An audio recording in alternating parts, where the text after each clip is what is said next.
டிட்வா புயல் காரணமாக தொடர்ச்சியாக மழை பெய்து வரும் நிலையில் புதுக்கோட்டை மாவட்டம் ஆவுடையார் கோவிலில் 3 வீடுகளின் பக்கவாட்டு சுவர் இடிந்து விழுந்தது.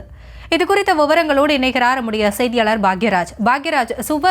சுவர் இடிந்து விழுந்ததில் யாருக்கேனும் காயம் ஏற்பட்டு இருக்கிறதா? விவரங்கள் என்ன? புதுக்கோட்டை மாவட்டம் அறந்தாங்கி பகுதிகளில் நேற்று இரவு முதல் இருந்து தொடர்ந்து மழை பெய்து வருகிறது. சில இடங்களில் மிதமான மழையும், ஆவுடையார் கோவில் மற்றும் கடலோர பகுதியில் கனமழையும் பெய்து வருகிறது. இதன் காரணமாக மக்களின் இயல்பு வாழ்க்கை பெரிதும் பாதிக்கப்பட்டிருக்கிறது.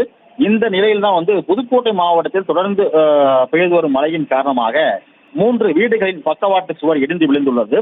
ஆவுடையார் கோவில் தாலுகா நாட்டாணி புரசக்குடி பஞ்சாயத்துக்கு உட்பட்ட கோபாலப்பட்டினத்தில் பரக்கத் நிசா என்பவர் வீடும், அறந்தாங்கி தாலுகா கண்டிச்சான் காடு கிராமத்தில் உள்ள சோமசுந்தரம் என்பவரது வீடும் அதே போல கோட்டைப்பட்டினம் ராம்நகர் பகுதியில் உள்ள முகமது மாரி என்பது வீடும் அந்த மழையால் இடிந்து சேதமாகி உள்ளது.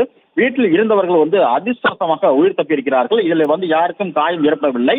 இந்த சம்பவம் தொடர்பாக அறந்தாங்கி வட்டாட்சியர் கருப்பையா மற்றும் ஆவுடையார் கோவில் வட்டாட்சியர் பாலகிருஷ்ணன் ஆகியோர் வருவாய்த்துறையை அனுப்பி விபத்து குறித்த விசாரணை மேற்கொண்டு வருகின்றனர். அதாவது 3 வீடுகள் தொடர்ந்து அந்த சுவர் இடிந்து விழுந்த நிலையில் யாருக்கும் அதிர்ஷ்டவசமாக எந்த காயம் ஏற்படவில்லை.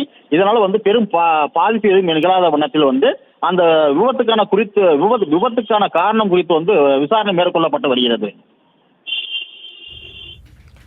விவரங்களுக்கு நன்றி.